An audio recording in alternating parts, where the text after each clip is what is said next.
यहाँ जन्म लेकर के कर्म से मुंह मोड़ता है, वह इस मृत्यु लोक में, इस भूमंडल में भार के समान है। वही वजन है। हम सब अपना अपना कर्तव्य और कर्म लेकर आए हैं, तो अपने कर्म को, जो हमारा कर्तव्य है, जो हमारा दायित्व है, उनके द्वारा पूरा करें। हम सबका कर्तव्य है। तो यह भगवत गीता क्या है? देखिए, पूरे धर्म ग्रंथ का कोई सार है, रस है, अमृत है, वह है गीता। जैसे एक गुलाब का फूल है, एक गुलाब के फूल में एक महक रहती है,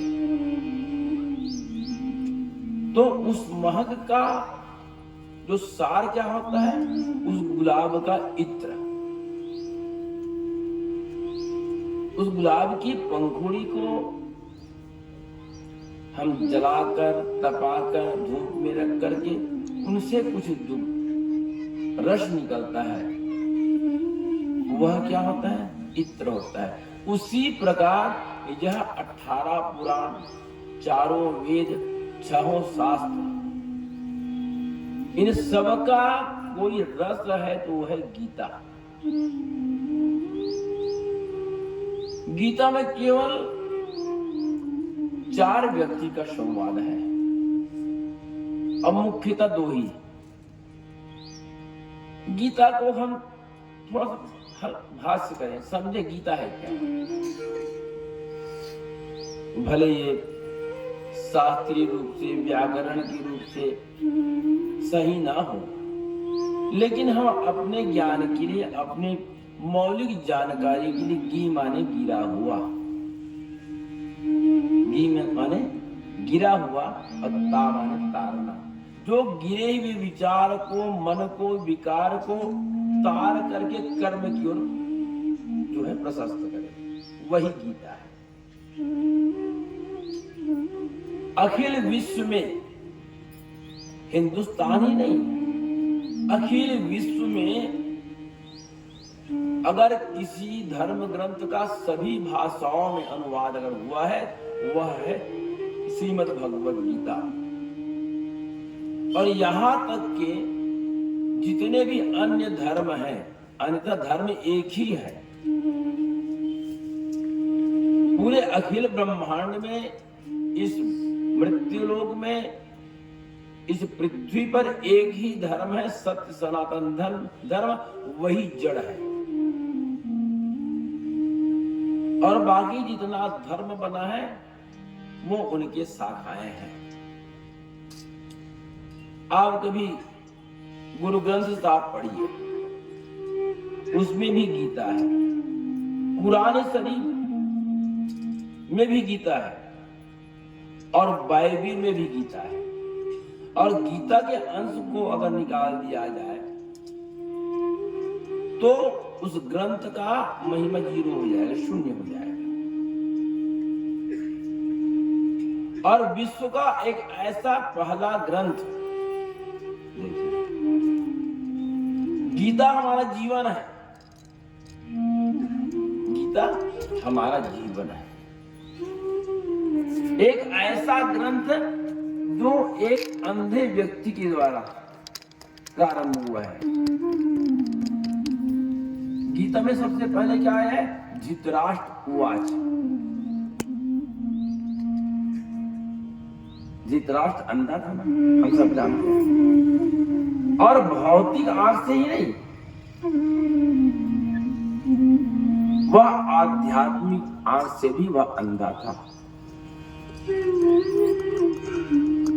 और धृत माने क्या होता है? संग्रह। और राष्ट्र माने देश। जो देशों का संग्रह करे उसका मूल अर्थ धृतराष्ट्र ही है। जो धन का संचय करे, धन का संचय कर, धन ही सब कुछ है, वही धृतराष्ट्र है। एक दूसरी बात, धृतराष्ट्र कौन है?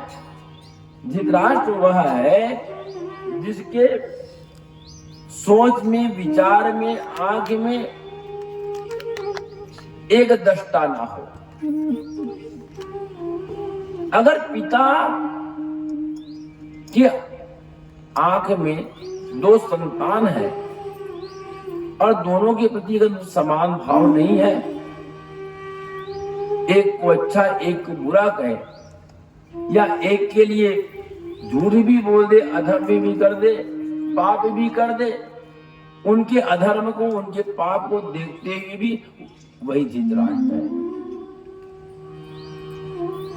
मैं धृतराष्ट्र कौन? जो अधर्म को, असत्य को, पाप को, सबको देख करके भी उनको सही कहे, या मोहवश लोभवश अगर उसी को सही माने, वही होता है धृतराष्ट्र। गीता का हम एक श्लोक का भी अगर उस पर चर्चा करें तो एक दिन भी कम है।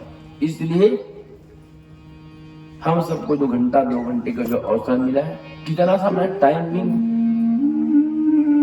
नहीं, कितना समय मुझको दोगे?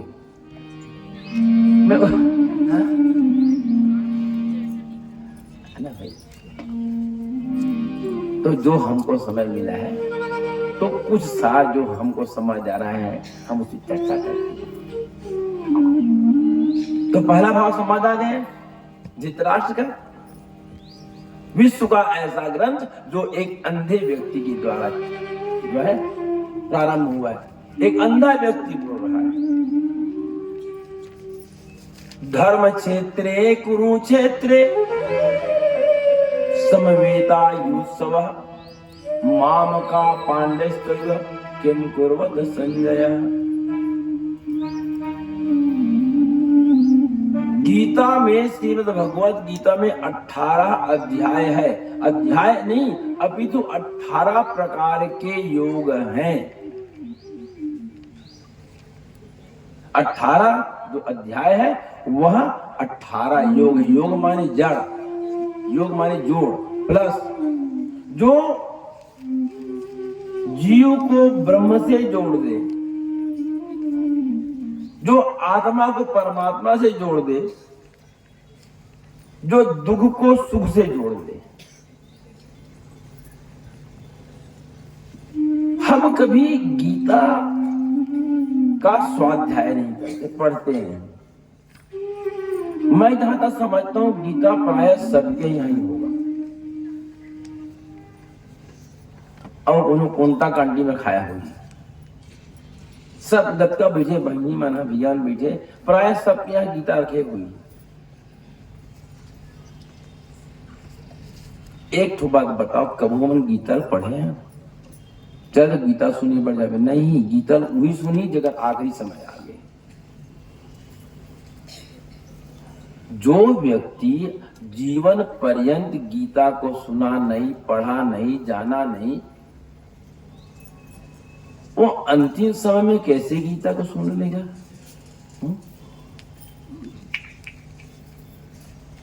संभव नहीं है। इसलिए अगर हमने गीता को पढ़ लिया, ना जीवन से मोह होगा, ना मृत्यु का दुख होगा। हम कुछ सार्थक पर चर्चा करें। जीवन में कभी भी कोई भी किसी प्रकार का आर्थिक, मानसिक, शारीरिक, गीता में क्या है? योग है, जोड़ है। किसी भी प्रकार की अगर जीवन में समस्या आए, आप गीता का 18 अध्याय में से एक भी अध्याय आप कई श्लोक पढ़िए और उसका अर्थ पढ़िए। ये 100% सत्य है कि आपका जो विषाद है, दुख है, समस्या है, उसका निराकरण आपको ज्ञान के द्वारा हो जाएगा। ये संसार क्या है? ना हमने कृष्ण को देखा है, ना अर्जुन को देखा है, उनकी वाणी को सुना है। यह एक ऐसा ग्रंथ है जो भगवान के मुख से निकला है। यह उनकी मुख का निकला हुआ वाणी है। और भगवान कृष्ण जो है कुरुक्षेत्र की भूमि में 1 घंटा 15 मिनट 15 सेकंड में गीता को जो है भगवान की कृष्ण ने अर्जुन को सिखाया था, सुनाया था। माने 75 मिनट 15 सेकंड भगवान को लगा। इसमें 700 श्लोक हैं, इसमें 700 श्लोक। तो यह ना इस संसार में ना हम अर्जुन को देखे हैं ना कृष्ण को देखे हैं, है ना। इसलिए हम ही अर्जुन हैं, जीव ही अर्जुन है, और यह भगवत गीता साक्षात कृष्ण है, श्रीमद् भागवत महापुराण साक्षात कृष्ण है, और यह उसकी वाणी है। श्रीमद् भागवत ने चर्चा किया कि श्रीमद् भागवत महापुराण भगवान का वांगमय स्वरूप है, और यह उस स्वरूप के मुख की वाणी गीता है। इसलिए श्रीमद् भागवत ज्ञान सप्ताह यज्ञ या जितनी भी पुराण होती है, हर पुराण के विराम होने के बाद भागवत गीता का स्वाध्याय करना चाहिए, चिंतन करना चाहिए, सुनना चाहिए, गुनना भी चाहिए। भूलिएगा मत, हम कथा को भूल जाए कोई बात नहीं, लेकिन गीता के ज्ञान को अगर हमने सुन लिया तो पहला जो अध्याय है वह विषाद योग। ये संसार ही जहां हम आप हैं, यही क्या है, कुरुक्षेत्र की भूमि है। संसार ही भगवान कहते हैं कि अरे जीव, ये संसार ही हम सबका जो है कुरुक्षेत्र की भूमि है, और यहां पर हम जो है धर्म युद्ध करने आए हैं। हम यहां धर्म युद्ध करने आए हैं। तो धर्म युद्ध जब करने आए हैं तो जो व्यक्ति, जो जीव, आप अपने अपने घर में देख लीजिए, विचार कर लीजिए, जो धर्म को मानता है उनको बहुत ही कष्ट होता है। जितने धार्मिक लोग हैं उनको मानवीय विचार में बहुत तकलीफ होता है। जिन जत की पूजा पाठ करते, जत का धर्म कर्म करते, वो उसकी तकलीफ हुई थी।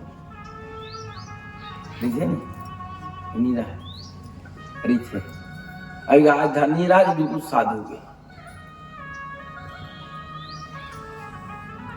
तो यह जो स्थान है, यह जो भूमि है जहां हम हैं, यह जो कुरुक्षेत्र की भूमि है। हम अर्जुन है, अर्जुन अर्थात जीव, हम जीव हैं, और यह भागवत जो श्रीमद् भगवत गीता है, यही हमारे साथी हैं। जीव जिसके जीवन का साथी। जब अर्जुन जब युद्ध में जब गया, महाभारत के युद्ध से आप सब परिचित हो, तो कौन सा युद्ध हुआ वहां पर? धर्म युद्ध हुआ। वो धर्म युद्ध नहीं, धर्म युद्ध हुआ, और एक तरफ धर्म, एक तरफ अधर्म। एक तरफ धर्म और एक तरफ अधर्म। वैसी ही हम सबके जीवन में, हमन कई बार कहते ना, बड़ा धर्म संकट में फंस गया होगा। लेकिन इस ज्ञान को थोड़ा सा अपने चरित्र में उतारने का प्रयास करें कि धर्म संकट में फंस गए, अब कैसे होगी। तो उनके सामने धर्म क्या कहता है आपका। हमने चर्चा किया कि जब भगवान रामायुग में आए तो धर्म युग के प्रवर्तक थे। धर्म जो कहता था वो युग वैसी चला है। जब भगवान रामावतार से कृष्णावतार में आए तो युग धर्म कर दिए। युग का जो डिमांड था, युग की जो धर्म की रक्षा के लिए जो युग कहता था, तो युग धर्म हो गया। और कलयुग में केवल युग है, धर्म कहीं नहीं है। धर्म आडंबर है, पाखंड हो गया है। इसलिए वर्तमान जगत में हम अपनी नजर से देखते हैं, सबकी अपने अपने विचार है। दो दुकान बहुत चलता है, एक नर्सिंग होम और दूसरा धर्म का दुकान। बात कड़वी है लेकिन सत्य है। कोई आदमी नर्सिंग होम में पहुंच जाए, अगर उनको सर्दी है तो डॉक्टर को टीबी बता देंगे, तो 2 पैसे की दवाई का जो खर्च है वहां 2000 2 लाख लगेगा। वैसी धर्म का, धर्म अच्छी बात है, लेकिन जिस धर्म में पाखंड आ जाए वो धर्म नहीं, वो धर्म है। अगर कोई चोरी करता है तो वह चोर है, वो चोरी करने के लिए ही जन्म लिया है।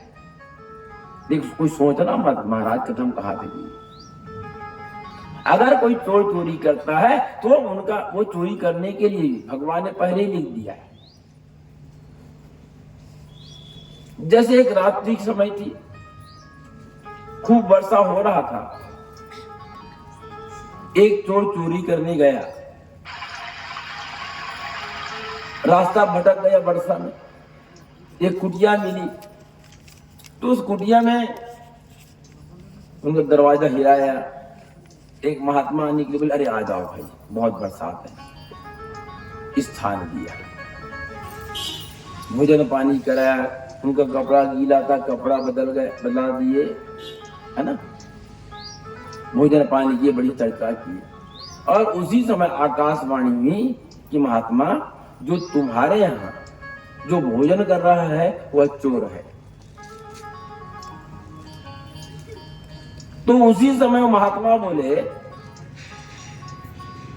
कि भैया तुम यहां से जा, तुम चोर हो। तो भगवान कहते हैं इससे पहले तो चोर नहीं था, तुम्हारे मन में पीड़ा थी कि दुखित है, भीगा हुआ है, कांप रहा है, ठंडी है, तो तुमको अभी तकलीफ हो रहा है। अरे मैं तो इनको जन्म के पहले से जानता था चोरी ही करेगा करके, तो मुझको पीड़ा नहीं हुई।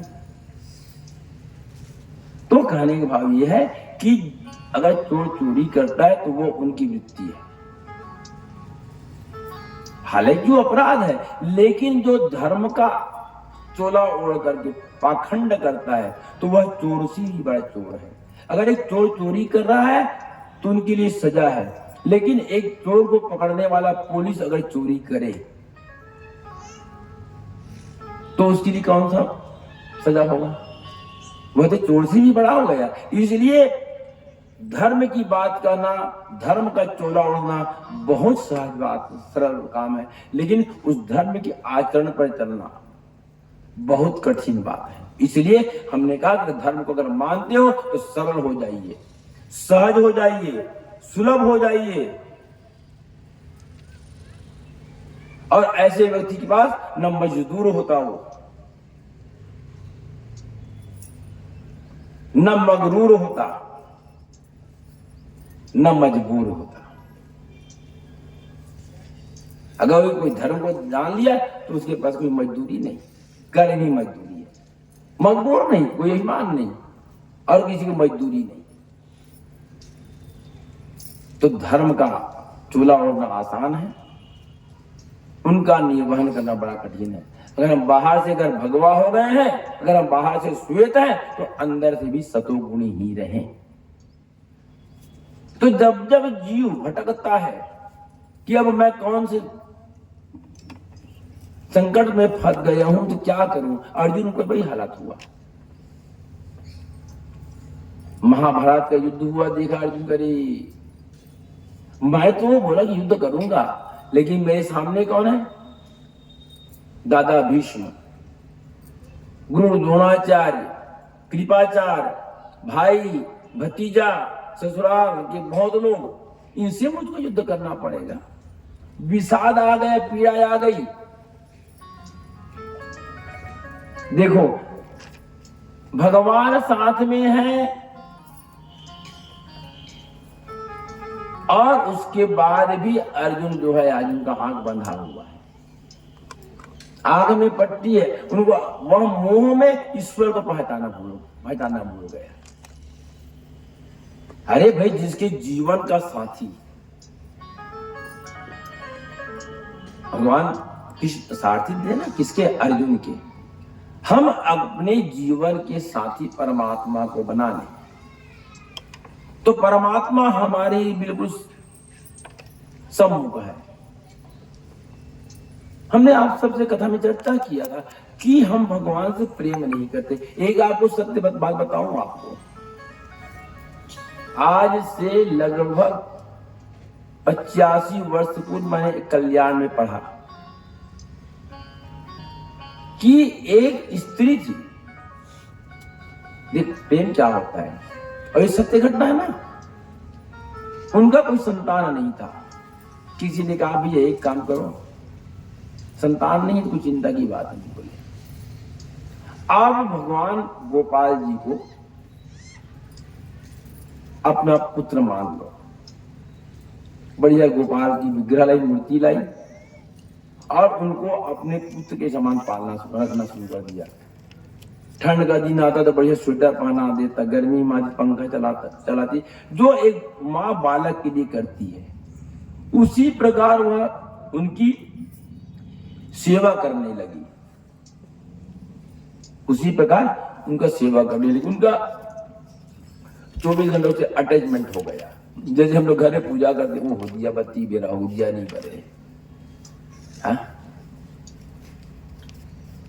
भोजन हम करते, प्रेम क्या है, भोजन का समय होता है आप सबके लिए भाई, हम आप सबको बता नहीं सकते छोटी बातें। भोजन में जो व्यक्ति भोजन को परमात्मा को बगैर समर्पण किए भोजन ग्रहण करता है, वह व्यक्ति का जो जन्म जो है वह मर का कीड़ा बन जाता है। तो भोजन अगर आपके सामने आ जाए तो कुछ नहीं करना है आपको, हाथ में जल लिए और कृष्णार्पण भगवान कर दिया, क्योंकि कृष्ण ही नारायण ही जो है अखिल ब्रह्मांड के नायक हैं। इसलिए प्रत्येक पूजा पाठ में उसी से प्रारंभ होता है और उसी में अंत होता है। जैसे देशमुख जी या पूजा शुरू किए तो आपने संकल्प लिया, पहले ही शब्द क्या संकल्प जब ये तो ओम विष्णु विष्णु विष्णु है, और जब समाप्त जब हो जाएगा, संपन्न जब हो जाएगा तो ओम विष्णवे नमः विष्णवे नमः ओम विष्णवे नमः। तो वही इसलिए ओम ओम पूर्णमदः पूर्णमिदं पूर्णात् पूर्णमुदच्यते पूर्णस्य पूर्णमादाय पूर्णमेवावशिष्यते है, वही पूर्ण है। और पूर्ण में से अगर पूर्ण निकाला जाए तो पूर्ण ही रहता है। इसलिए भगवान कृष्ण को पूर्णानंद कहा गया है, अखंड ब्रह्मांड का नायक कहा गया है। तो वह उसका पालन करने लगी, बच्चे के समान को सेवा करने लगी। उनके मन में जो ये था कि मेरा संतान नहीं हो, वो वियोग खत्म हो गया, वो विषाद खत्म हो गया। कुंभ का मेला आया, कुछ लोग कुंभ गए, बोले दाई चलना, जब बड़ा पूजा पाठ करता चल कुंभ चलता। तो दाई क्या कहते जाए बचे चल देते हैं, लेकिन गोपाल अकेला नहीं रह सके। गोपाल है अकेला, छोटे बच्चा है, अकेला नहीं रह सके। तो कुंभ में जाने वाले लोग ये समझे कि नाती वाती हो ही होगा, कैसे कि उसने मना करा। तो लेकिन कुछ नहीं हुआ, 2-4 दिन का करो हाथ में लगा सौंप दे, 1 हफ्ता का बात है। अभी कुंभ भी आने वाला है ना, 12 वर्ष से कुंभ प्रयागराज में। तो अब तैयार होगी, पड़ोसन से बोली बहन एक काम करना, मैं कुछ दिन के लिए जा रही हूँ बाहर, और एक गोपाल का तुम व्यवस्था करना, कपड़ा लत्ता सब निकाल दे, सुबह लड्डू खाते नाश्ता में, माखन मिश्री खाते, जाड़ लागी तो कमरा मारे और हा दे दी, बिहने 5 जन उठा भी जाड़ लगते छोटे लेके आए। एक सत्य घटना बताऊं आपको, हमको बड़ा मैंने विनोद आ रहा है लेकिन सत्य बात है। समय अगर अवसर पड़ेगा तो कभी आपको कल्याण को वहां दिखा दूंगा। तो बोले ठीक। अब सौंप कर जैसी बस में बैठी, बस चालू हुआ, बोले भैया रोक रोक रोक, कहा होगी गोपाल रोवा थे, कहा कहा था। तो बस वाला ये समझा कि ओकर नाती जाहू कहा थे, ले जाइए एक दिन काम कर, तो गोपाल घर के लिया, नान कर लेके गोदी में बिठा ले, अपनी वह चल गोदी में बैठ के। अब गोपाल को लाए तो देखिए यही गोपाल है बाबा, ये तो अरे मोर नाती ऐसे की गोदी में बिठा ली। रास्ता थोड़ा देर हुआ रहा कहा जान लगा रहा हूँ, रास्ता भर वो परेशान। अब उसके बाद कुंभ पहुंच गए। प्रातः का 4 बजे 5 बजे नहाना कुंभ का स्नान का समय हुआ। तो बोले देख गोपाल बेटा तो में बैठी रही, मैं नहा का तो जाड़ा पड़े ना, उसकी भावना से प्रेम देखो। अब भगवान को बढ़िया कम्बल उड़ा दी, साल उड़ा दी, नहाने गई। आधा जल में गई घुटना तक, फिर वापस आ गई। फिर कहा होगे दाई ऊ नहाऊ कहा थे, ऊ नहाऊ कहा थे। तो भाई चल भाई तुरंत नहलाई। हाँ देख मोना गए ना जान लगा तोला, इधर हाथ दो तो कांपा था। उसका अटेम जो प्रेम देखो, नहलाई धुलाई बढ़िया, कुंभ स्नान किए, लौटने लगे। बचो भाई मेला है, मेला घूमने, कुंभ का मेला घूमने गए। बस आरती और बहुत देने थे। तो बोले भैया कहीं काम ही का गोपाल है जलेबी खाऊं कहाँ से, गोपाल है जलेबी खाऊं कहाँ से, जा भी जलेबी लेकर। आप तो आइए हैं तो 2 दिन की बातें हुई। अब उसके लिए जलेबी लाया गया। जलेबी का बेचारी गोपाल जी मिठाई सामने रख दी प्लेट में, एक कपड़ा रख दी, भगवान गोपाल जल्दी जल्दी खा ले और काम बचे, घूमना है ऐसे। फिर क्या बोलती भैया ये गोपाल है जलेबी नहीं खाओ कहा से, काबर ये डालडा घी के जो है जलेबी जो है डालडा घी का है। बोले दाई तो बहुत परेशान कर दे। अब हमारा शुद्ध घी लाना था, खोज खाज दिलाता हम, लेकिन वो खाना चाहिए नहीं, तुम ही ला। अभी गोपाल यही छोड़ दो तो नहीं ले जा, खोज खाज के लाए बढ़िया। फिर दाई बोली देख गोपाल तो से दी मुँह लब्बर बखाना ते संगवारी मना, अब ते खा ले बेटा, अब ते नहीं खा बिना तो तरीका जाता मैं हमारी ये वो का कर वही भी मांगो कपाल वही देव गोपाल आखिरी परीक्षा हरे अब फेल हो गए तो मन ये रियो प्रयागराज में। अब ढकी उनका निष्ठा प्रेम देखिए कि वह जब कपड़ा जब हटाई वहां से तो अब जलेबी का एक टुकड़ा भी नहीं था। ये ईश्वर के प्रति एक प्रेम होता है। एक सुंदर से भजन आज एक दिन बढ़िया भजन को आए ज्ञानी और धर्म की गरिमा को बढ़ाने आजा, ज्ञानी और धर्म की गरिमा को बढ़ाने आजा। तो ये संसार को माँ फिरते जगाने आजा, तो ये संसार को माँ फिरते जगाने आजा। ज्ञानी और धर्म की गरिमा को बढ़ाने आजा, ज्ञानी और धर्म की गरिमा को बढ़ाने आजा। तो संसार को माँ फिरते जगाने आजा, तो संसार को माँ फिरते जगाने आजा। आजा आजा आजा माँ आजा।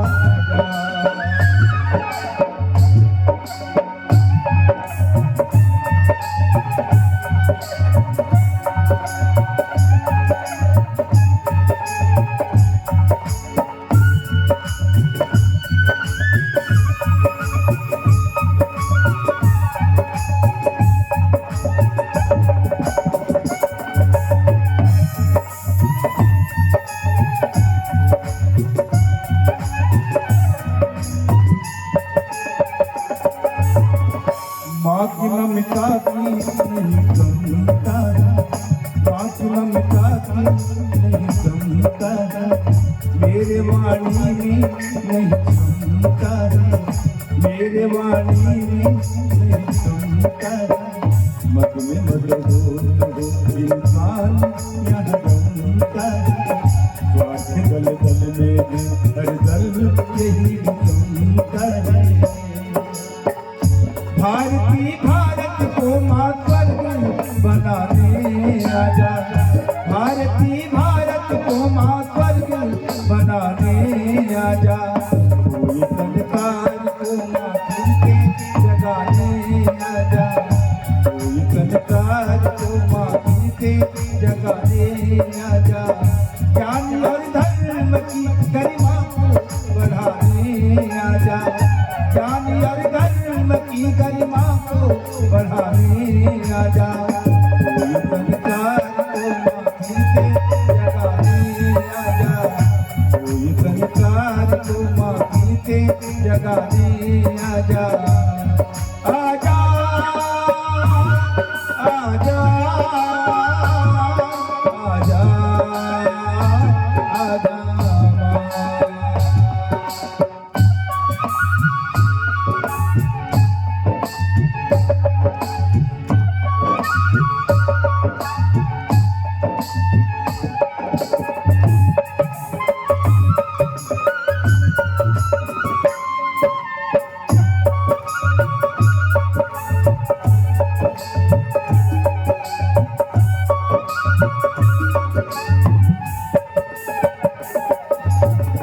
प्रेम की दो कटी लगी थी, प्रेम की दो कटी लगी थी, जिंदगिया लटी लगी थी, जिंदगिया लटी लगी थी, धर्म की धारा जो मोरी कटी लगी थी, चांद सूरज की रोशनी भी घटी लगी थी,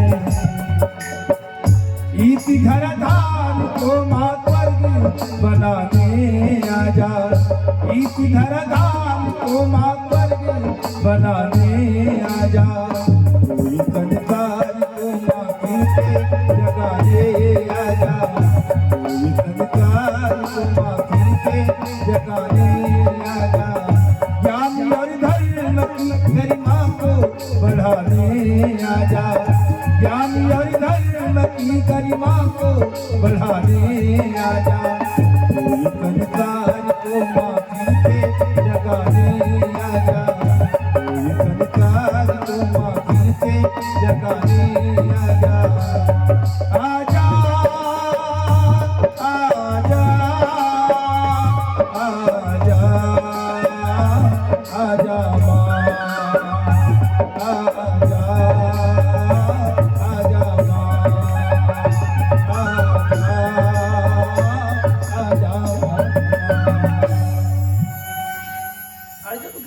कहते हैं कि भगवान मैं अपनों से युद्ध करूंगा, मैं अपनों से युद्ध करूंगा, तो भगवान कहते अर्जुन एक बार बता अपना कौन है? इस संसार में कोई अपना नहीं। हम लोग कदम में चर्चा भी किए थे, संसार में कोई अपना नहीं, केवल हम अपना अपना बात नहीं मानी आए हैं।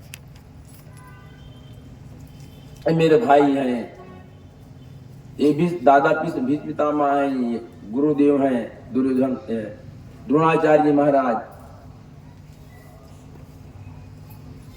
फिर बहुत अच्छी बात में हम लोग के लिए कहा गया है, ये हमारी आपकी कथा है।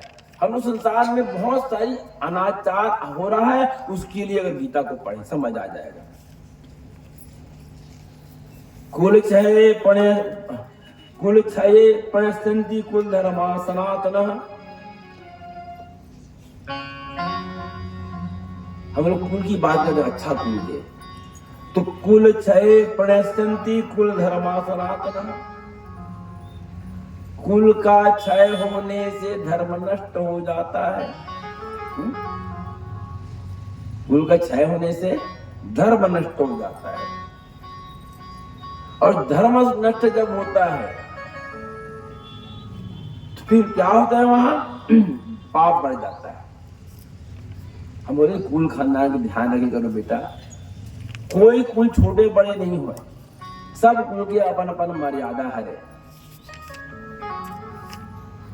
अब इससे हम सीखें, इस कुल खानदान परिवार सबको भूल गए,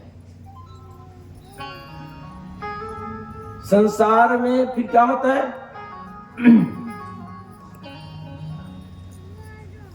धर्म के नाश होने से स्त्रियों में कामनाएं आ जाती है, संसार में कामना आ जाता है। जीव जो है अपने वर्ण को छोड़कर दूसरे वर्ण से विवाह करता है और उसे जो संतान होता है वर्ण संकर।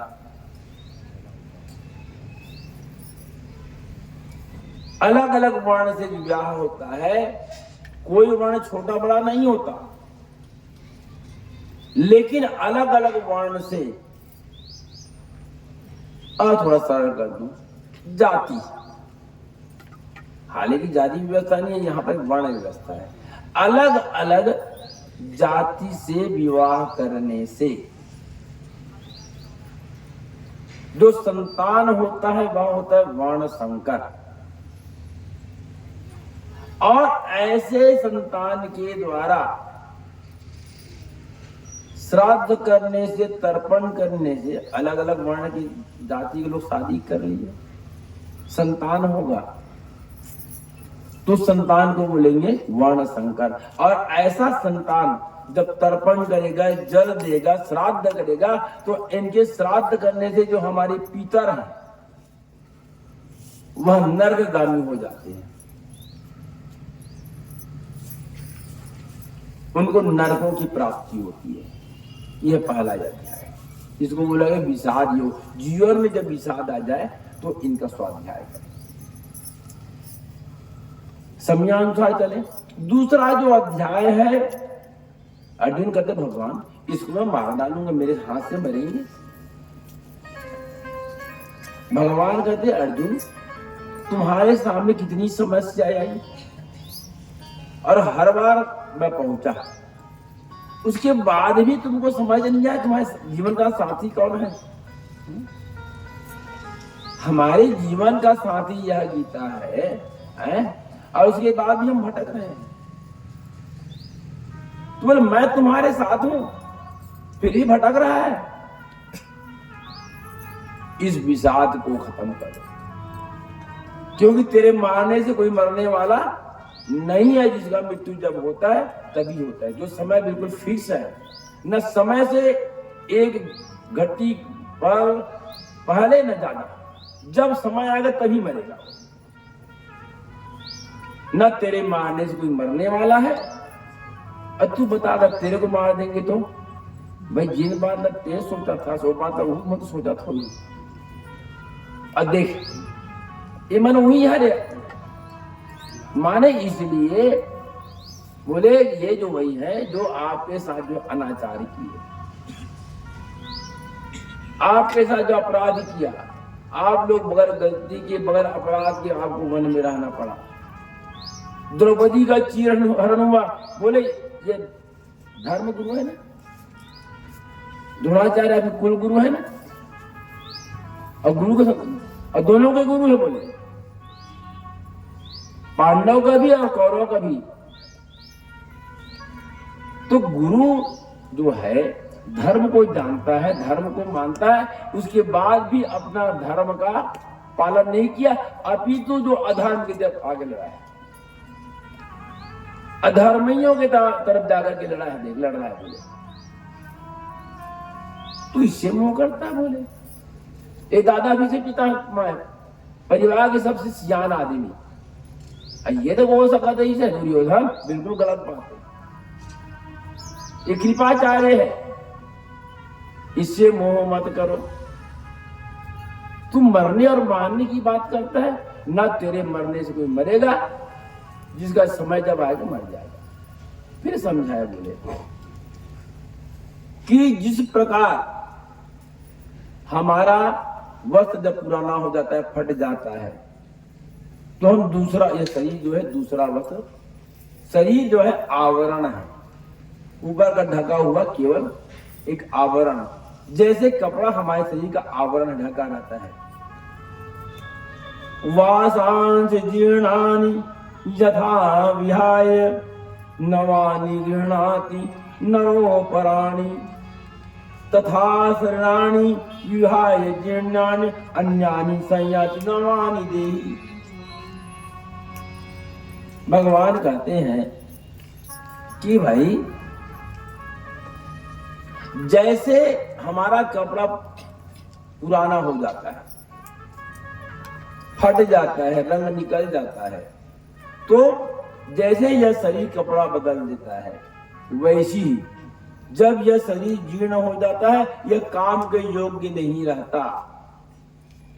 तो यह आत्मा जो है, सरल प्रथम समझाए। आगे भी आत्मा की बहुत सारी व्यवस्था है, 18 अध्याय तक पहुंचते सरल भाषा में समझाया कि देख, न तेरे मारने से कोई मरेगा, न मरने वाला, जिसका समय जब आएगा मर जाएगा। जैसे कपड़ा हम बदलते हैं, वैसी जो है आत्मा जो है शरीर बदल देती है। नहीं, ये शरीर जुड़ना हो कहीं काम के नहीं, बस हम समझाए। और उसके बाद बोले कि ये क्या है, कर्म भूमि है। कर्मण्येवाधिकारस्ते मा फलेषु कदाचन। अब तू कैसे जान लिया कि इस युद्ध में तू ही जीतेगा? या तू ही मार सकता है, वो भी तुमको मार सकता है, वो भी तो जीत सकते हैं। तो यहाँ युद्ध करने आए हैं, हम सब यहाँ कर्म करने के लिए। ये क्या है, कुरुक्षेत्र की भूमि है। हम सब यहाँ पर धर्म युद्ध करने के लिए आए हुए हैं। तो हमारे अधिकार किसमें? हमारे कर्म पर ही है। क्योंकि कर्म को अगर बोध कराता है तो वह है श्रीमद् भगवत गीता। इसलिए कर्म हमारा मजबूत रहेगा। कर्म को जानेंगे तभी तो भागवत का जो धर्म है उनको धारण करेंगे भाई। और 7 दिन सुनने में बहुत हो गया, बस भागवत सुनने में सीधा आ गया। जान नहीं सिराए, हम सिरा जाता। तपस्या खत्म नहीं होता, वो तपस्या का तपस्या पर पूरा हिंदुस्तान में अक्का तपस्या से तपस्या हासिल आ गई। वाजपेयी नहीं करे तपस्या, तपस्या खत्म नहीं होता, तपस्या करने वाला समाप्त होता है, धर्म समाप्त नहीं होता। जो धर्म का पालन नहीं करता वो समाप्त होता है। तो तेरा अधिकार किसमें है? केवल कर्म में। हम सबका अधिकार किसमें है? हम खेती करते हैं, बीज का रोपण करते हैं, वो हमारा कर्म है। लेकिन इसमें कितना फल मिलेगा, अच्छा होगा बुरा होगा, हमारे हाथ में नहीं है। बात समझ आते ना? तो दूसरा जो अध्याय है वह है सांख्य योग। तीसरा जो अध्याय है वह है, उसको बोलते कर्म योग। कर्म योग में भगवान कहते हैं, हमने पहले समय थोड़ी चर्चा किया था,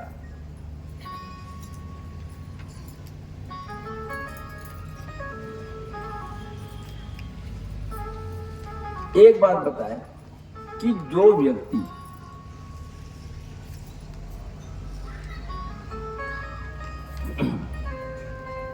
केवल बाहर का आडंबर करता है कि मैं ही धर्म को जानता हूं, अंदर से वह धर्म का पालन नहीं करता। धर्म को जानना अलग बात है और धर्म को मानना अलग बात है। धर्म के पद पर चलना अलग बात है। तो धर्म के लिए कोई आडंबर करता है वह भी मुझको प्रिय नहीं है। धर्म की चोला ओढ़ने से वह व्यक्ति जो है केवल अपने लिए भोजन पकाता है। हमारे गांव भाषा में बैठन बड़ स्वार्थी है ना। तो भोजन अगर अपने लिए पकाता है और उस मैं बोलता केवल मेरा ही है, संसार में मैं ही हूं, तो मैं का कोई स्थान नहीं है। मैं बचा रहता है और मैं कहने वाले पड़ जाता है। तो बोले ये आडंबर को छोड़ो, बोले बड़ा धर्म की बात कर रहा है अर्जुन की। अरे तोला पता ही चल रही तो भाई दुर्योधन संग होना है कीजिए, तभी ज्ञान आवत है। इस संसार के आने से पहले हमारा कर्म निश्चित है। कर्म ना कोई छोटा है ना कोई बड़ा है, और धर्म धर्म ही होता है। तो दूसरा जो तीसरा जो अध्याय है वह जो है कर्मयोग। तीसरा अध्याय कर्मयोग और चौथा अध्याय भगवान का भी, इसको भी छोड़ो बोले तो धर्म की बात करता है ना। तो भगवान कहते हैं कि यदा यदा ही धर्मस्य ग्लानिर्भवति भारत अभ्युत्थानम् अधर्मस्य तदात्मानं सृजाम्यहम् परित्राणाय च साधूनां विनाशाय च दुष्कृतां धर्म संस्थापनार्थाय संभवामि युगे युगे। जब जब जो है जो धर्म को मानने वाले पुरुषों के ऊपर धर्म की हानि नहीं होती, धर्म घटता नहीं, धर्म धर्म ही रहता है। मैं धर्म मैं नहीं मानता, तो धर्म लगा तो नहीं मानी से धर्म घट गएगा, नहीं घटे। जब जब जो है जो धर्म के मानने वाले जीवों के ऊपर अधर्मियों का आक्रमण होता है, वो दुखित करते हैं, तब तक धर्म को ग्लानि नहीं होती है। जो धर्म को मानने वाले जीव को ग्लानि होती है, तब तक मैं जो हूं इस संसार में मैं आता हूं। इसलिए भगवान ने सबसे पहले बता दिया कि कब क्या होगा, आज क्या होगा और कल क्या होगा। आने वाले समय भी बताया कि इसके बाद भाई 23 अवतारों की मैं कथा सुना, सनकादि कुमार, नारद का, वेदव्यास भगवान के, भगवान के सब अवतार, हिरण्याकश्यप को मारने के लिए नरसिंह भगवान, वराह नारायण, कपिल भगवान, यज्ञ पुरुष, रामा अवतार, कृष्णा अवतार, इस सब हम भागवत में सुना। लेकिन जब इस युग का जब अंत जब आ जाएगा तब फिर मैं आऊंगा, बोले कल की बन करके, है ना। तो भगवान का 24वां अवतार क्या है? कल की अवतार है। अभी चिंता मत करो, बहुत दूर नहीं, अभी तो कलयुग बहुत छोटे शिशु भाव है, कलयुग बहुत छोटा है। तो बोले जब जब धर्म का अपमान होता है और जब तक इस संसार में एक भी व्यक्ति धर्म को मानने वाला है, तब तक संसार जो टिका रहेगा। धर्म को मानने वाला या धर्म का ज्ञान देने वाला वो अगर सही है तो अनेकों अधर्मियों को वो रास्ते पर ला सकता है। और थोड़ा बात सरल कर देना, जैसे हमारे गांव नाम भूला जाता होगा, रिसाली गांव से हमारा दूर जाना है, 50 आदमी जाना है और बस में जावा थे।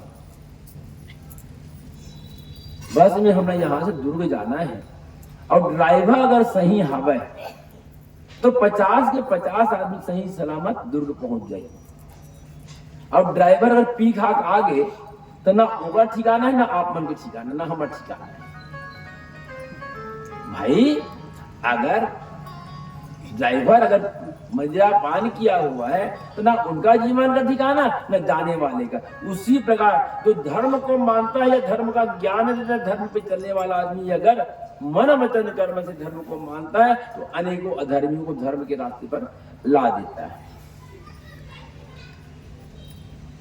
मैं कर्म नहीं करता, बोले मैं कर्म का बोध कराने के लिए आता हूं।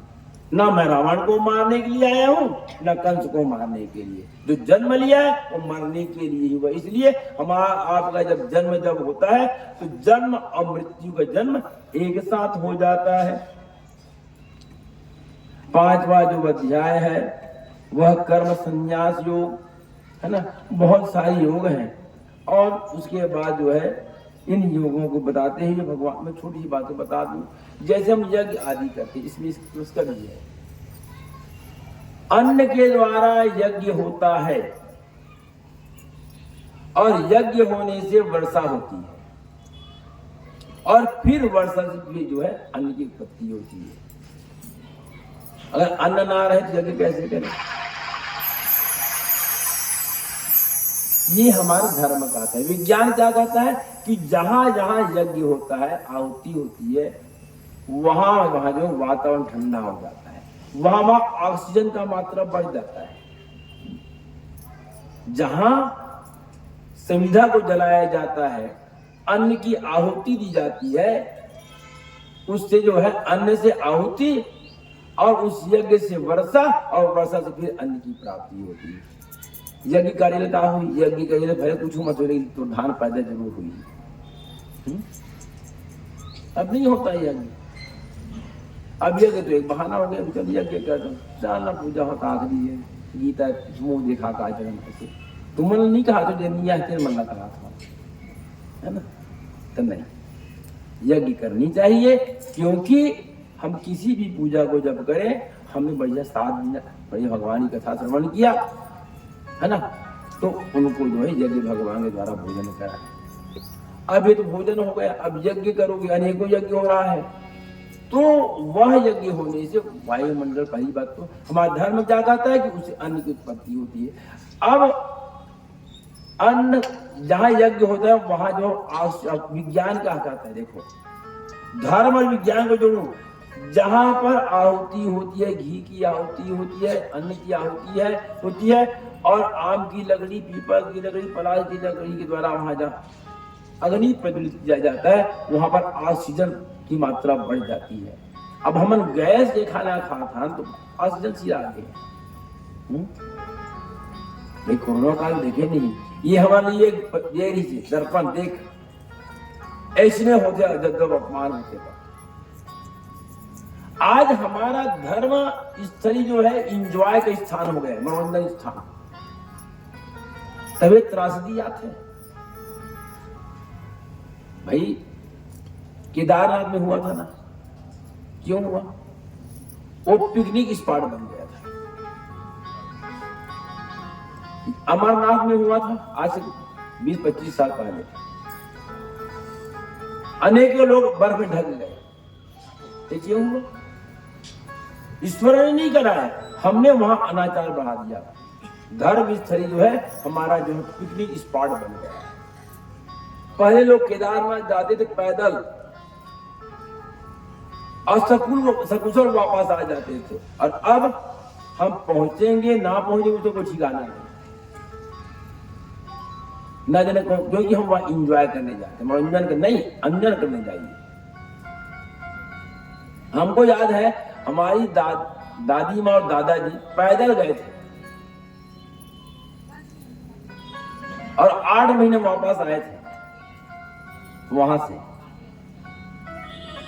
माने आज से लगभग 52-55 साल पहले। तो बता कैसे वापस आ गए? और हम सुविधा में जाते हैं, वापस की गारंटी नहीं होती। आप देखो कई बार लोग यात्रा में जाते हैं,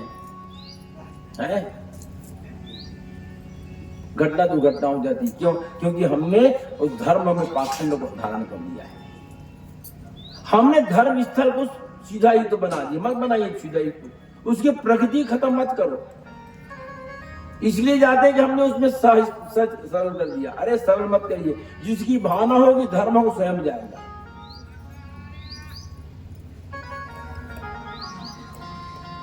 हमने धर्म स्थली को जो है इंजॉय का स्थान, पिकनिक स्थान बना लिया है, तो इसलिए यज्ञ होनी चाहिए।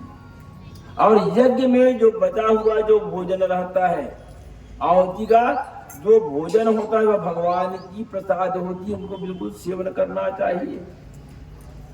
भगवान का जो प्रसाद होता है यज्ञ के बाद उसको हम प्रसाद के रूप में ही देते हैं। कई जगह आप सबने देखा होगी, पूर्णाहुति राज नहीं, वो आपका प्रसाद है। हमने कल और चर्चा किया था, प्रसाद को किसी को नहीं देना चाहिए। आप प्रसाद देकर जाओगे ना, कहाँ गे रहे? गीता सुनेगा, प्रसाद आवे हाँ तो नहीं ला, बिल्कुल कुछ नहीं लगा। आपका प्रसाद में केवल आपके संतान का अधिकार है। अगर आपके माँ पापा है, माँ पिताजी है तो उनका अधिकार है, भाई का भी नहीं, पत्नी, पुत्र, पिता, संतान।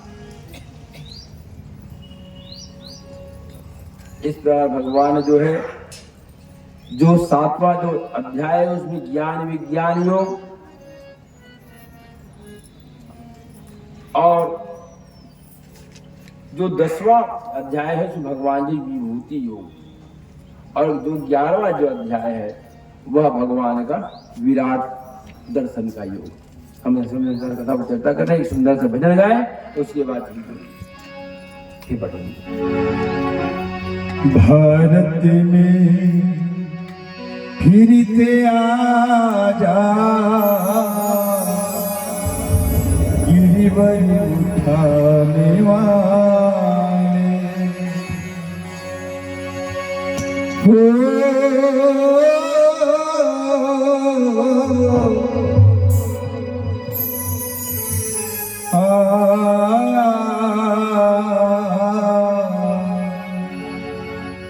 भारत में फिरते आजा, गिरिवर उठाने वाले। भारत में फिरते आजा, गिरिवर उठाने वाले। फिर जगा जा, गीता की गाने वाले। फिर जगा जा, गीता की गाने वाले। भारत में फिरते आजा, गिरिवर उठाने वाले।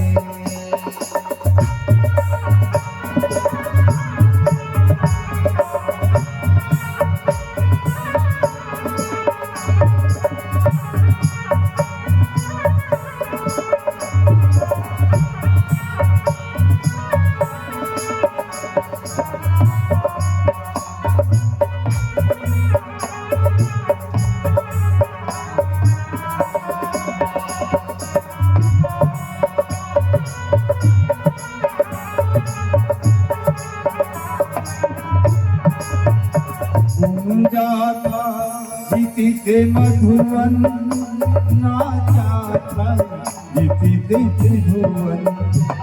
गुंजा था जीते मधुवन, नाचा था जीते त्रिभुवन। होता फिर सुना जा, बंसी बजाने वाले। होता फिर सुना जा, बंसी बजाने वाले। भारत में फिरते आजा, गिरिवर उठाने वाले।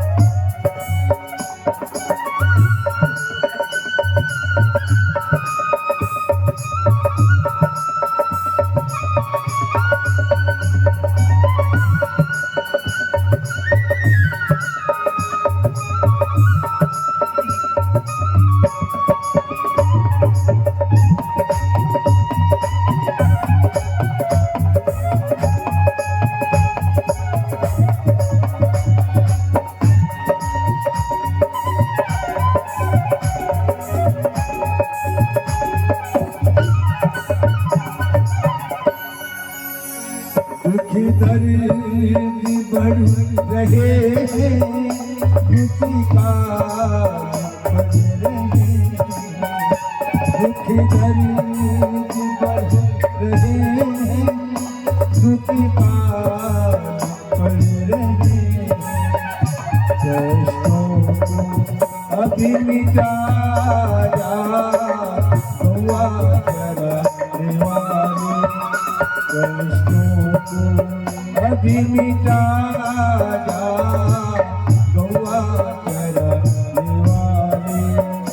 भारत में फिरते आजा, गिरिवर उठाने वाले।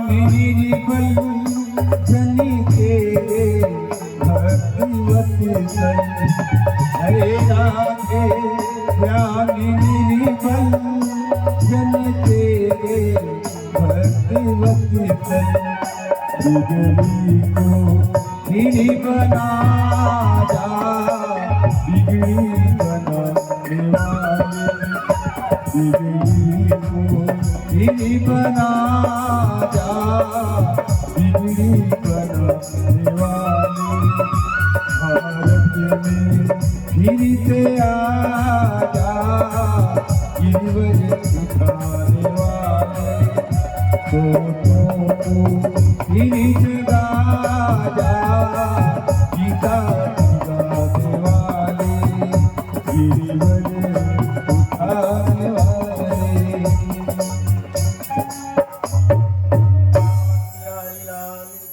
जय भगवान कहते हैं बोले अर्जुन देखो कि जो भी व्यक्ति करो कोई भी करे, ब्राह्मण वृत्ति करे, वैश्य वृत्ति करे, क्षत्रिय वृत्ति करे, सेवा का काम करे, कोई भी व्यक्ति जो मुझको समर्पित हो जाता है, जो शरणागत होकर जो अपने जीवन के कर्मों को मुझको समर्पित कर देता है। कोई भी जीव ऐसा नहीं है कि जो धर्म को जानता है, धर्म का बखान करता है, जो पूजा पाठ करता है वही व्यक्ति जाएगा भगवान के पास। नहीं, व्यक्ति कोई भी जीव कोई भी काम करे, ब्राह्मण शूद्र स्त्री चांडाल जो भी काम संसार में है, वह अपने कर्मों को परमात्मा को समर्पित कर देता है, उनके शरणागत हो जाता है, वह मुझको ही प्राप्त होता है। हम कभी ना सोचो मोला तो संस्कृत नहीं है तो भगवान कैसे मेरी, तो जैसे संस्कृत जानते यही में मतलब मेरी, बाकी में कहा जाए जगह नहीं पूरी हुआ तो जो अपने कर्मों को भगवान को प्रेम से मतलब है वो मुझको मिल जाता है। दूसरा भगवान कहते हैं कि जो अपने कर्मों को छोड़कर दूसरे के कर्मों को देखता है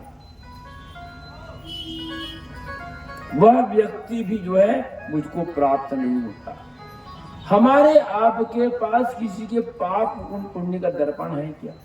बड़ा पाप करते उनकी बात चर्चा करते हैं, एक तो छोटी सी ज्ञान को हम चर्चा करते हैं, बड़ा पाप कर रहा है व्यक्ति, हमन की चर्चा का खन्ना है।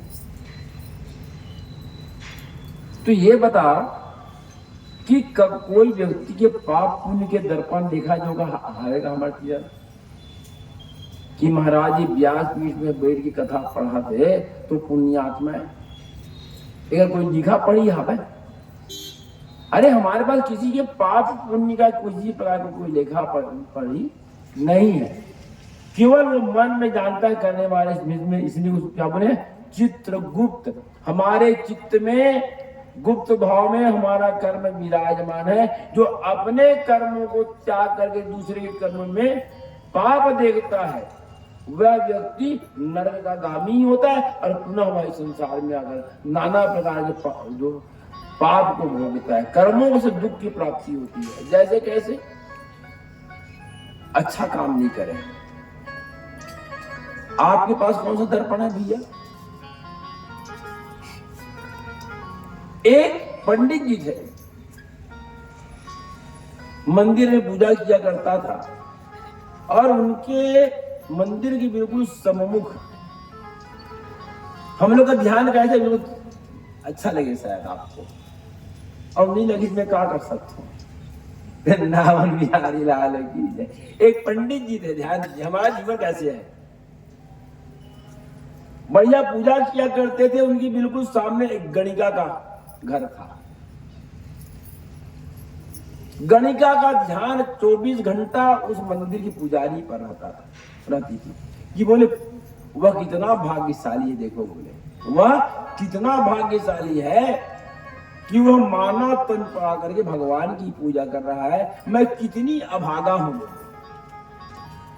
मैं कितनी अभागा हूं कि मैं मानव तन पा करके मैं गणिका का काम करती हूं। उनका ध्यान वहां लगा रहता था। वो पंडित जी का ध्यान हमेशा उस गणिका पर।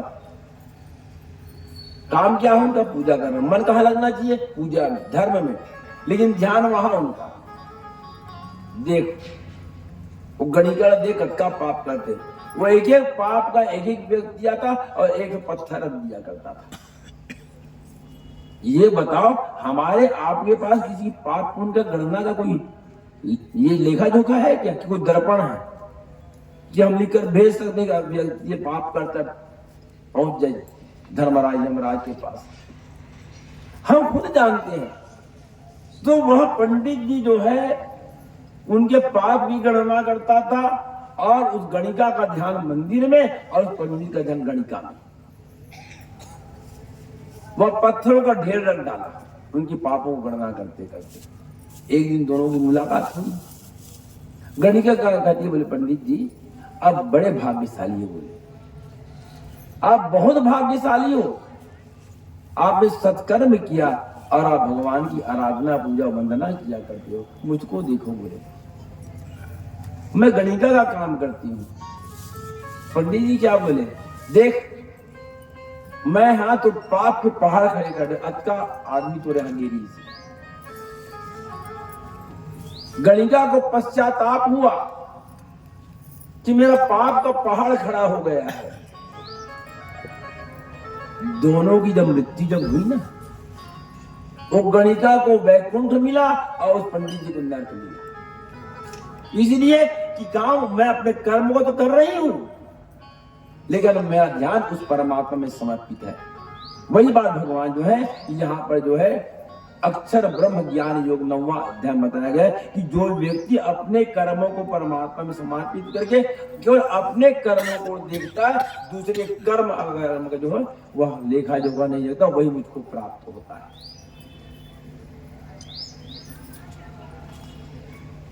10वां जो अध्याय है श्रीमद् भागवत गीता का, वह है विभूति योग।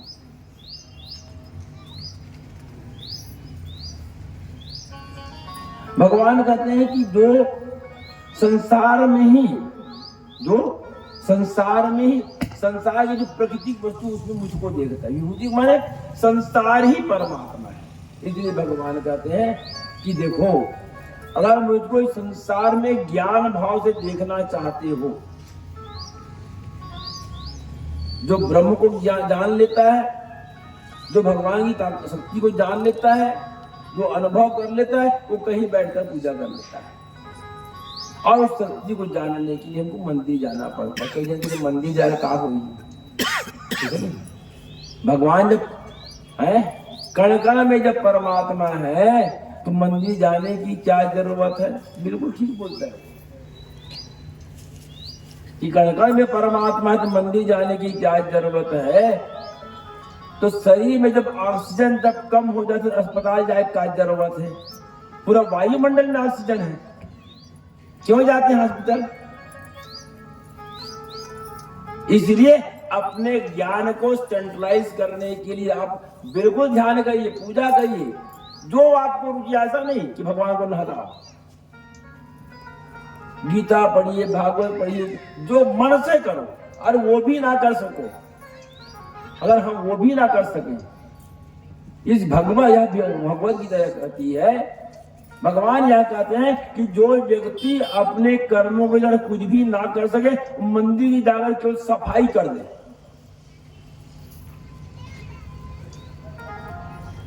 किसी कन्या का ब्याह अगर नहीं हो रहा है, वो केवल मंदिर में जाकर उसको सफाई कर दे, गुरु मजबूत हो जाता है।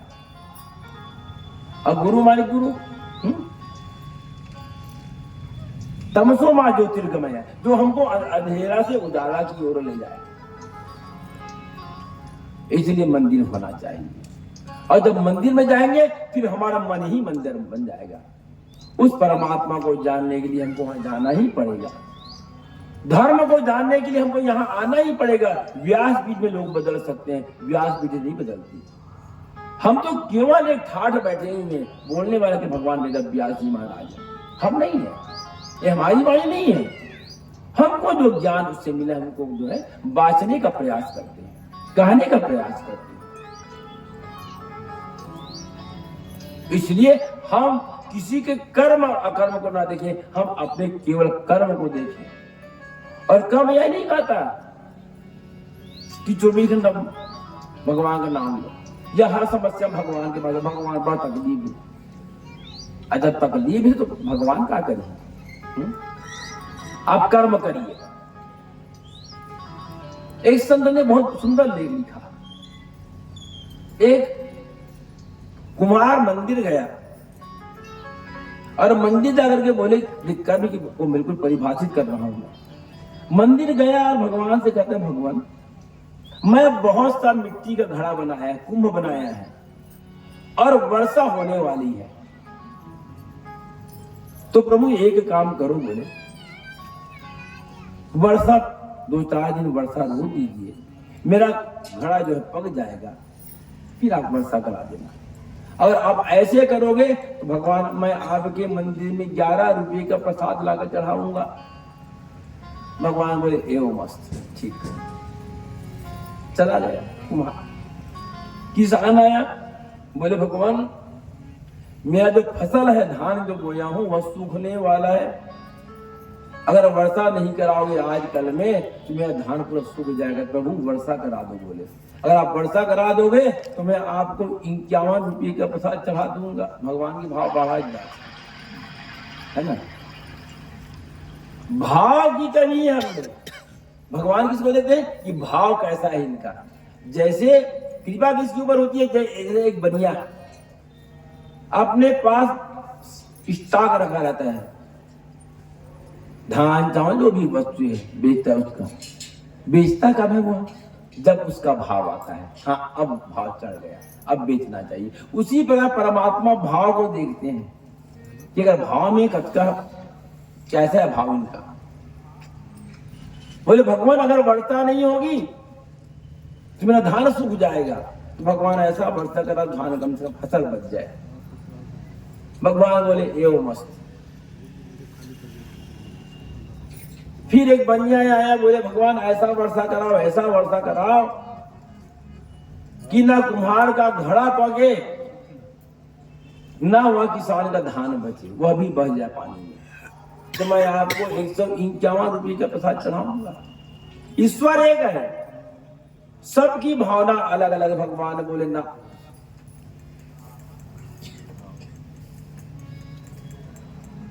कर्म किए जा फल की इच्छा मत कर रे इंसान, अरे जैसा कर्म करेगा वैसा फल देगा भगवान। है गीता का ज्ञान, है गीता का ज्ञान।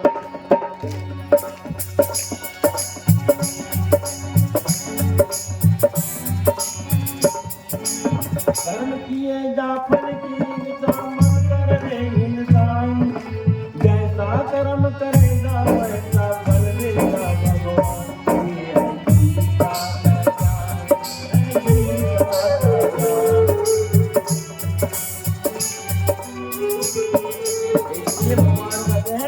तू केवल तेरा विचार केवल कर्म में है, और गीता हमको केवल कर्म बोध कराता है।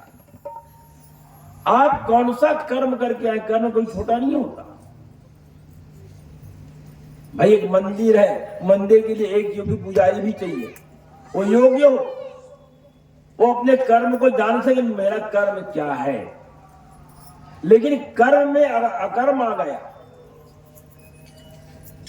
तो उसको में प्राप्त नहीं होता। उस मंदिर की व्यवस्था के लिए, सुरक्षा के लिए एक मुझको एक मजबूत चौकीदार भी चाहिए जो रात में सुरक्षा कर सके, वो भी ईमानदार होना चाहिए। उस मंदिर की व्यवस्था को चलाने के लिए मुझको एक वैश्य भी चाहिए जो धन लगा सके, और उस मंदिर की साफ सफाई के लिए मुझको एक सेवक भी चाहिए। तो एक मंदिर में ब्राह्मण भी चाहिए, क्षत्रिय भी चाहिए, वैश्य भी चाहिए, एक सेवक भी चाहिए। हम बटे हुए हैं, परमात्मा ने नहीं बांटा, हमारा कर्म है।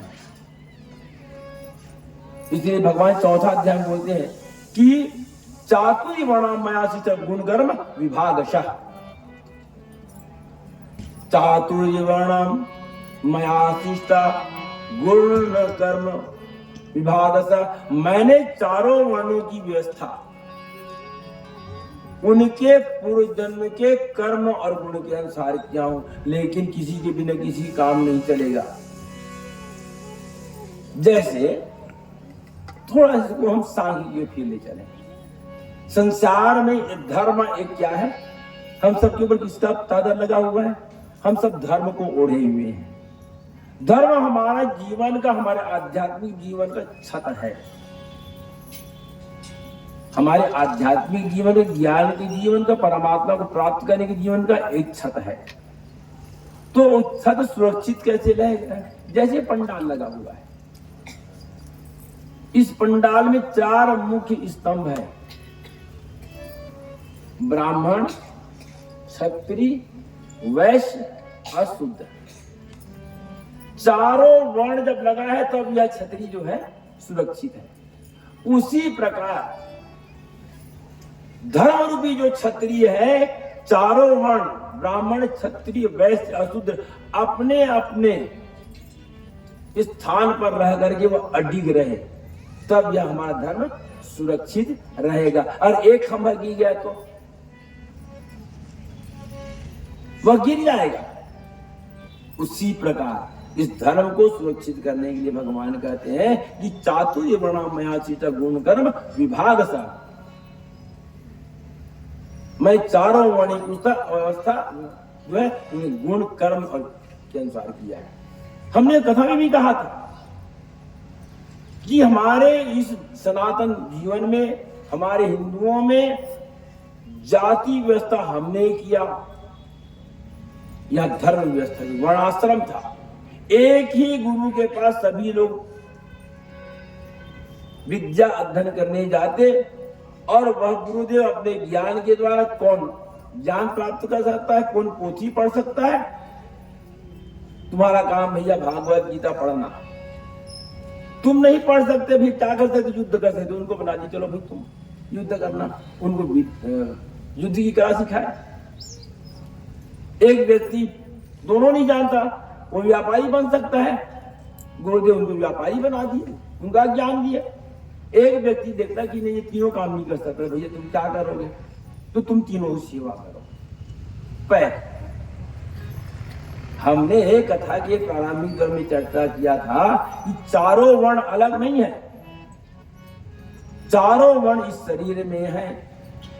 ये ब्राह्मण है, ये क्या है? ब्राह्मण है। अगर हमारा आपका सिर ना रहे तो ज्ञान कौन देगा? आदेश कौन देगा? बुद्धि कहां रहेगी? ये ब्राह्मण है। ज्ञान की बात जब आते हैं, हाँ ज्ञान रखता हूं, दिमाग रखता हूं जी, ऐसे नहीं कहा मैं दिमाग रखता हूं, नहीं कहा मैं। युद्ध का जब बात आता, अरे है मेरे पास है, इसमें ताकत है, ये क्षत्रिय है। और वैसे कौन है? एक बनिया का दुकान को कितना भी धन संचय करे, कितना भी वो व्यापार में पैसा कमाए, लेकिन 6 बजे दुकान खुल जाएगा। उसी प्रकार आप देखना, जो व्यापारी है उनके यहाँ कभी सूतक लग जाए तो चिंता में पड़ जाता, दुकान किसे खुली। इसी प्रकार यह पेट क्या है? वैश्य है।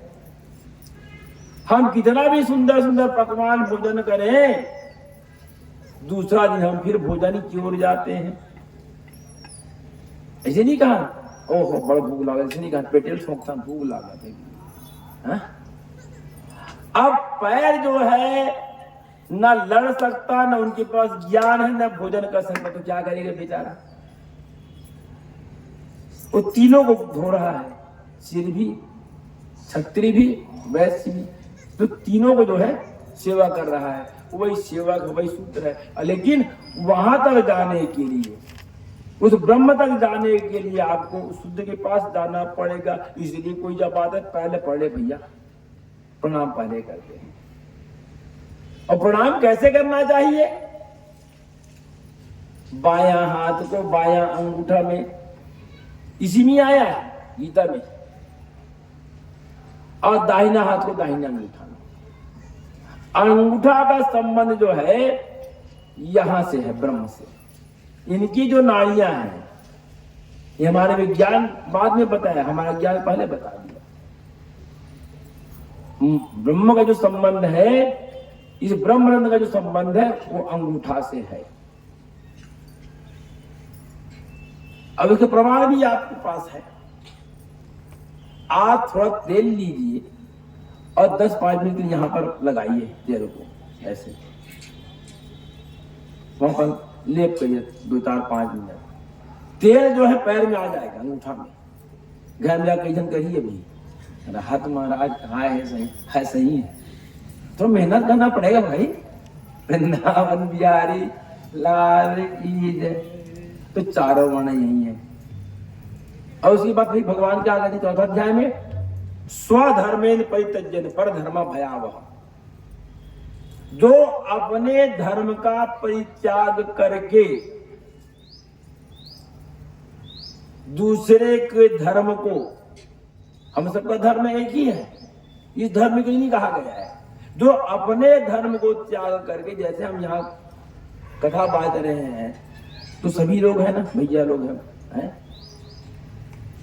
बाजा वाले, संगीत वाले, ये हमारे वर्णी, आप लोग, तब हो रहा है भाई। इनके बिना मैं अधूरा, मेरे बिना आप अधूरा, आपके बिना मैं अधूरा है।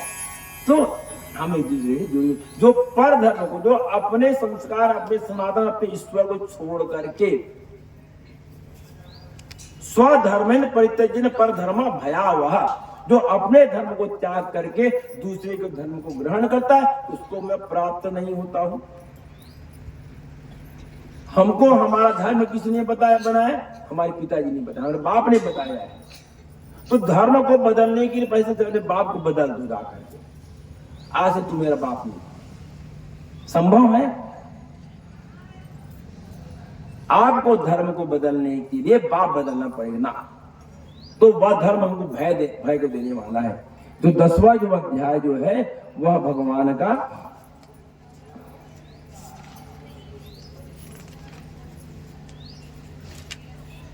विभूति योग है। भगवान कहते हैं कि मुझको देखना चाहते हो, आपके भक्ति आ गई तो मैं वेदों में साम वेद में रहता हूं। 4 वेद है ना, वेदों में मैं साम वेद में रहता हूं। देवों में इंद्र, और इंद्र माने शरीर की इंद्रियां। शरीर ही स्वर्ग है और इंद्रियां भोग करती है, और उसमें भी इंद्रियों में मन, इंद्रियों में मन में मैं रहता हूं। वृक्षों में भगवान किसमें रहते हैं? वृक्षों में अस्वस्थ पीपल का वृक्ष, देवर्षियों में नारद, मुनि में गंधर्व, सिद्धों में कपिल, पशुओं में गौ, पशुओं में गाय में रहता हूं, नदियों में गंगा, सर्पों में शेषनाग, अक्षरों में ओंकार। इसलिए ओंकार का नाद करने से ब्रह्म शक्ति की जागृति होती है। भैया लोग सुनिए, और करते हैं बिल्कुल साधुवाद के पास। आप एक आसन बैठिए जी, ओंकार का नाद करिए। 1 महीना, 2 महीना, 4 महीना, 6 महीने के बाद आपका ब्रह्मानंद खुल जाएगा, ज्ञान की चक्षु खुल जाएगी। तो अक्षरों में मैं ओंकार, ओंकार माने उसी में मैं जो तीनों स्वरूप है, उकार, मकार और रकार, ब्रह्मा विष्णु महेश। अक्षरों में मैं रहता हूं ओंकार में। इस पर भगवान जो है 10वां जो अध्याय है उसमें जो है अर्जुन को और जीव को माने हम सबको बताया। और 11वां जो अध्याय है विश्व दर्शन योग। अर्जुन की अभी तक कामना थी कि भगवान मुझको लड़ना है, मारना है, पीटना, तब समझ आया। बोले तो बोले भगवान मैं आपके उस स्वरूप को देखना चाहता हूं कि पूरा ब्रह्मांड ही आपका स्वरूप है, सब आप में समाहित है। देखिए कितना कितनी अच्छी बात है। हम सब परमात्मा में समाहित है और परमात्मा इस शरीर में समाहित है। आत्मा में परमात्मा और परमात्मा में आत्मा। मैं आपके उस स्वरूप को देखना चाहता हूं। भगवान बोले कि अगर मेरे उस स्वरूप को देखना चाहता है अर्जुन, है जीव को देखना चाहता है तो इस आंख से नहीं, एक भौतिक आंख है, एक कामना का आंख है, एक क्रोध का, लोभ का, मोह का आंख, इसे नहीं देख सकते। तो तुमको दिव्य दृष्टि प्रदान किया जाएगा। आहू हमला मिलते, दिव्य दृष्टि की प्राप्ति होती है मृत्यु के समय, जब आंख में चंद्ररस लग जाता है। हिंदी में कहा कि समय यार, हिंदी में क्या कहते हैं उसको भी वही बोलते हैं, चंद्ररस स्थिर हो जाता है एक जगह। जैसे आंख का धर्म क्या है? पलक, बार बार गिरना। एक पलक गिरना बंद को एक निमिष कहते हैं। एक पल से निमिष। आंख एक बार बंद होता है, खुलता है तो 10 पलक का एक निमिष, एक निमिष का एक कण, एक कण का एक अणु, ऐसे काल विभाजन हुआ है। तो मृत्यु के समय जो हमको दिव्य दृष्टि मिलती है, जिसको हम चंद्ररस बोलते हैं, तो उस समय हमारा जब भौतिक आंख का जो लोभ मोह खत्म हो जाता है, तो हमारे कर्मों से तो दिखता है। देख जीवन में हमने कौन सा कर्म किया। तो भगवान कहते हैं कि तुम जो मुझको देखना चाहते हो तो इस सामान्य भौतिक आंख से नहीं, एक डर का आंख। हम पूजा जब करते हैं आंख क्यों बंद करने बताओ तो? जब ध्यान में बैठते हैं आंख बंद कर भगवान ध्यान कर रहे हैं, और उस ध्यान में आप किसी भी वस्तु जिसको आप जानते हो या नहीं भी जानते हो उसका दर्शन होता है, होते नहीं? आंखें बंद करके देखते हो और दिख भी रहा है तो देखने वाला कौन है? वही शिव जी का तीसरा नेत्र है, वही दिव्य दृष्टि है। भगवान अपने विराट स्वरूप का दर्शन कराए 10वां अध्याय में। प्रेम तो विराट नारायण भगवान की जय। बोल देख अर्जुन, मेरे इस विराट स्वरूप को देख। इसी में आपको 33 कोटि देवता, गंगा यमुना सरस्वती, सभी जीव, जन कुबेर दिक्पाल क्षेत्रपाल, गंधर्व नर किन्नर सभी दिख रहे हैं। पूरे जितने संसार के देवता जिसकी कथा हम सुनते हैं सभी उस परमात्मा कृष्ण में दिख रहा है। काल भी है, तेरे मारने से कोई मरने वाला नहीं है। एक व्यक्ति था, अपने घर को छोड़कर कुछ समय के लिए वह बाहर चला गया। 2 साल बाद वापस आया।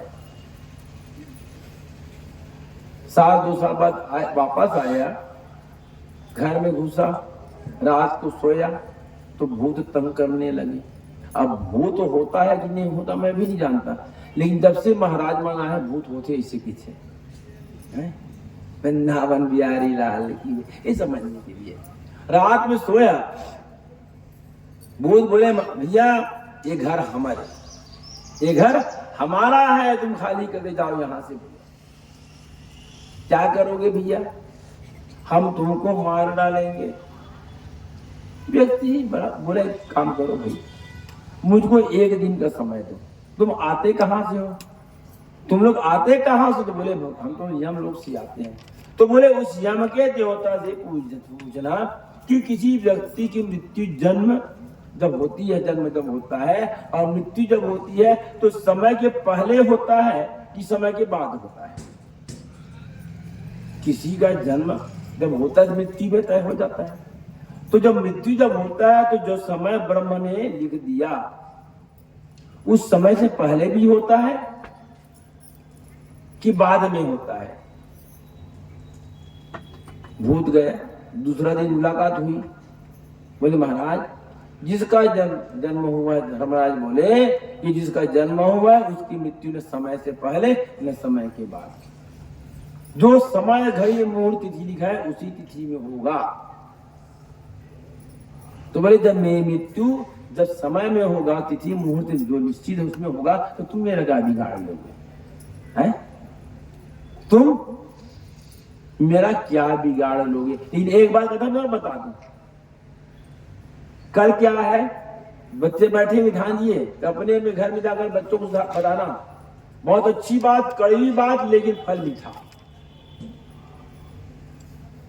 आज अमावस्या है और कल 31 अंग्रेजों का, मूर्खों का लास्ट दिन, और हम लोग उसके चक्कर में मूर्ख बन गए हैं। कल जो है अमावस्या युक्त मंगलवार है, और मंगलवार क्रूर का वार, उसको यम का वार भी कहते हैं। और कल जो है मृत्यु योग भी बन रहा है। आप लोग भी सब सुनिए, बड़ी कड़वी बात है, फल मीठा है। अभी हमारा नया साल चालू नहीं हुआ है, लेकिन तिथि अमावस्या हमारा नया साल कब आता है? ये नया साल है। रात भर शराब पिए, मजरे का पान के 4 दिन तक पड़े हैं, फिर आखिरी साल में पी लेते हैं, नया साल फिर वही चालू। ये हमारा वर्ष नहीं है। हमारा वर्ष कैसे चालू होता है? चैत प्रतिपदा, बासंतिक नवरात्रि, चारों तरफ बसंती का, हमारे वृक्ष के पत्ते कोपल जो है हरे हरे कोपल, माँ भगवती की आराधना करते हैं। बासंतिक नवरात्रि, हम धर्म से अपना नया वर्ष प्रारंभ करते हैं, इसलिए ये आपका हमारा नहीं है। अब मानते हो तो एक बात ध्यान रखिए, अमावस्या युक्त तो भौमवास, वाह, माने मंगलवार क्रूरवार होता है, अमावस्या से युक्त है। 31 तारीख को, आज मैं 31 2 दिन आप अपने बच्चे को रात में दिन में घर से भेजिए, अपने काम में जाने दो, लेकिन एंजॉय करने के लिए बिल्कुल मत भेजिए। आप नहीं तो 1 तारीख के पेपर में पढ़ लेना कितने लोग कब आया है फोटो माला पहना हुआ। देशमुख जी, ये हमारा अपने उस दिन क्रूरवार पड़ रहा है, अपने घर में जाकर अपने बच्चों को बताइए, समझाइए। अमावस्या युक्त मंगलवार मृत्यु की तिथि, और जो भी व्यक्ति मदिरा पान करके नाटक करेगा उसमें 10 में 4 गोल, फोटो में माला टंग जाएगा। बताइए घर में जाकर, अपने को बुरा माने भला माने ना भेजो, आप समझाइए।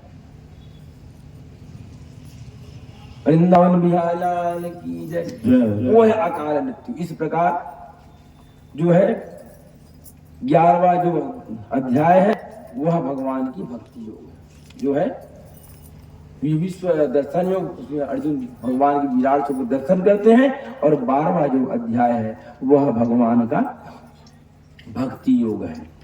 जब किसी की मृत्यु जब होती है तो श्रीमद् भगवद गीता का 11वां और 12वां अध्याय का उनको सुनाया जाता है, विभूति योग और भक्ति योग। इस प्रकार जो है 13वां जो अध्याय है श्रीमद् भगवद गीता का, वह है आपका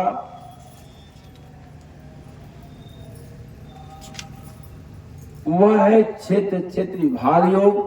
14वां जो अध्याय है वह गुणत्रय विभाग योग। 15वां जो अध्याय पुरुषोत्तम योग। 16वां जो अध्याय है वह देवासुर संपद विभाग योग। 17वां जो अध्याय है वह श्रद्धा के विभाग योग, और 18वां जो अध्याय है वह मोक्ष संन्यास योग। इसलिए यह गीता किसमें बसा हुआ है? धर्म में। पहला अध्याय क्या है? धर्म क्षेत्रीय गुरु क्षेत्रीय संहिता युष्वा माम का पांडे गुरु संजय। मैंने पहला शब्द क्या है? धर्म। और श्रीमद् भगवद गीता के 18वां अध्याय का 78वां आखिरी श्लोक जो आखिरी शब्द है वह मां। यह धर्म, इसलिए भगवान कहते हैं यत्र योगेश्वरो विष्णु यत्र पार्थो धनुर्धर तत्र श्रीजुर्भूतिर द्वार नीतिर्मतिर्मम। भगवान कहते हैं कि कि जहां पर योगेश्वर भगवान कृष्ण अर्थात कृष्ण की वाणी यह भगवत गीता है, और जहां पर जो जीव इस गीता को धारण कर लेता है वहीं पर जो है श्री है, विजय है, यश है, कीर्ति है, मोक्ष है, मुक्ति है। जहां पर योगेश्वर भगवान कृष्ण और जहां पर गांडीवधारी अर्जुन है वहीं पर श्री, विजय, विभूति और अचल नीति है। यही श्रीमद् भगवद गीता का ज्ञान है जो हमको समय मिला, समय के अनुसार हमने कम समय में जो कहने का समय उसको हमने किया। और आप सब जो है भगवद गीता को रोज कुछ ना करते एक श्लोक को अर्थ समेत पढ़िए, जीवन में पढ़िए, तब मरते समय काम आएगा। इसलिए भगवद गीता का एक एक श्लोक अगर भाष्य करें तो एक दिन बीत जाएगा। तो समयानुसार भगवद गीता का चिंतन किया, दर्शन किया और यहीं पर भगवद गीता को विराम देते हैं।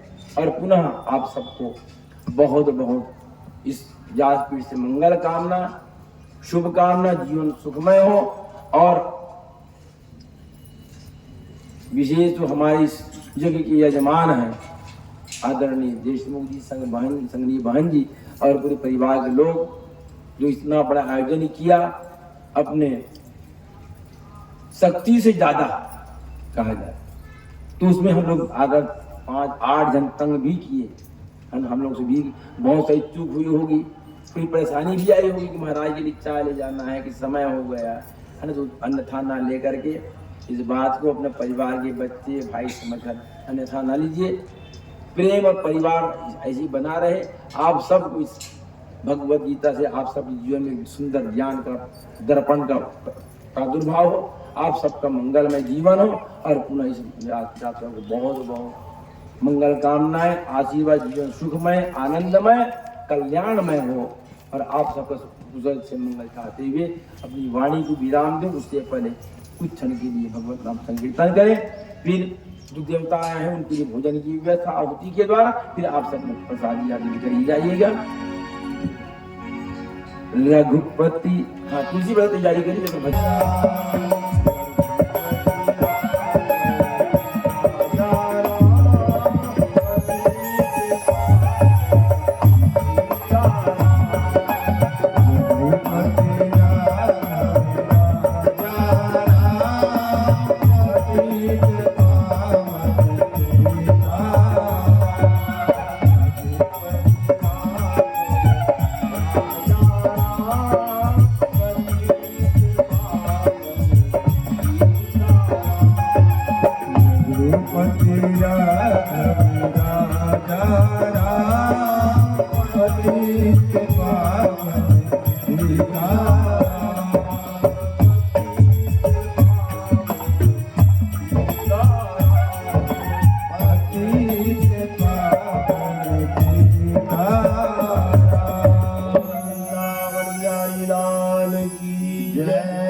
हम सब जो सप्ताह यज्ञ में भगवान की कथा आदि सुना कहा, उसमें कुछ त्रुटियां भूल हुई, उनकी क्षमा याचना के लिए भगवान का जो विष्णु सहस्त्र नाम, भगवान विष्णु का 1000 नाम के द्वारा भगवान की पर तुलसी वर्षा करे